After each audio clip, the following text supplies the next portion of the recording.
اگر کچھ بھی آپ کے راستے پر نہیں چل رہا، چاہے وہ کام ہو، محبت ہو یا عام طور پر زندگی، تو پریشان نہ ہو۔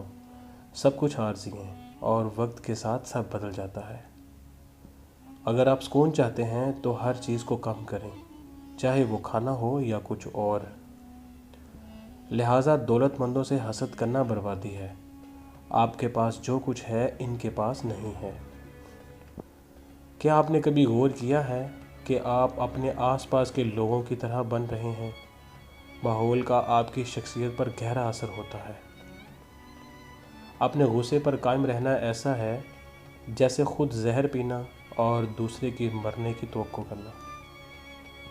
وہ لوگ جو ہنسنا نہیں جانتے، وہ ہمیشہ متکبر اور خود غرض ہوتے ہیں۔ برے شوہر بری بیویاں بناتے ہیں۔ شکر گزاری تمام خوبیوں میں سے سب سے بڑی خوبی ہے۔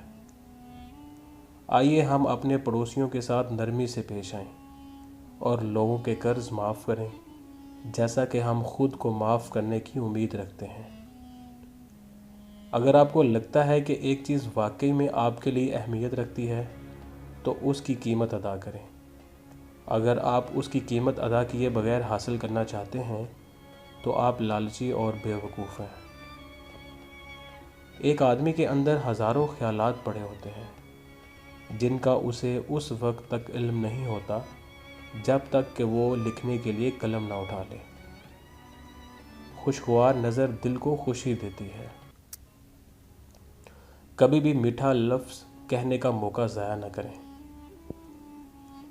تقریباً تمام خواتین کے دل رحم سے بھرے ہوتے ہیں۔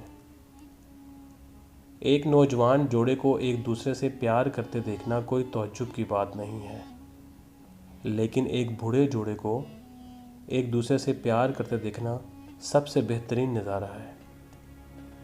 دو چیزوں کو ہمیشہ کے لیے پھینک دو، پہلا مستقبل کا خوف اور دوسرا ماضی کے دکھوں کی یاد۔ اول کو ابھی آپ سے کوئی سروکار نہیں، لہٰذا صرف موجودہ وقت پر توجہ دیں، اور دوسرے والا گزر چکا ہے جو کہ کبھی واپس نہیں آئے گا۔ رات کا کھانا کھانے کے لیے بنایا گیا ہے، بات کرنے کے لیے نہیں۔